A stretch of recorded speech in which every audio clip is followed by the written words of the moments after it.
பெரிய ராஜதந்திரி பாணி. தாந்திரியும் இல்லைங்க மூந்திரியும் இல்லைங்கண்ணா. இங்க இருக்கிறது வெள்ள மனசுங்க. அப்படியே அள்ளி ஜனங்கட்டு விட்டாரு, முத்திரையை குத்தி போட்டாங்க. சரி போய் லட்சியத்தை நிறைவேற்றுவாங்க. என்னங்க லட்சியம்? ஆனா அம்மனை கல்யாணம் பண்ணத அரசியலுக்கு வந்தீங்க.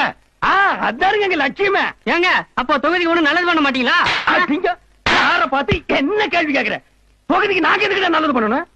1947 இந்தியாவுக்கு சுதந்திரம் வந்தது. இது வரைக்கும் எத்தனை எலெக்ஷன் நடந்திருக்கு? ஜெயிச்ச பூரா நல்லது பண்ணிருக்கானா? நாங்க மட்டும் பண்ணதுக்கு என்ன இழுத்து வாங்கினீங்களா? இல்லாத புது பழக்கத்தை ஏன்டா ஏற்படுத்த சொல்றேன்? அப்படி நாங்க நல்லது பண்ணா மத்த ஜெயிச்சவெல்லாம் எங்க வீட்டு முன்னால வந்து கல்யாணம் தெரிஞ்சா ஏன்டா நல்லது பண்ணீங்கன்னு நீ காப்பாத்துவியாடா? சரி விடு விடு விடு. என்ன வார்த்தை கேட்டாண்டாம? ஏடா வழக்கம் போல தொகுதிக்கு ஒண்ணும் பண்ண வேண்டாமாப்பா. டேய் அல்ல கைகளா வாங்க வாங்கடா. பொன்னான வார்த்தையை வாயை திறந்து என்னமா சொன்னார் பாத்தீங்களா? எக்ஸ்பீரியன்ஸ் ஹேண்ட் சொல்லுது.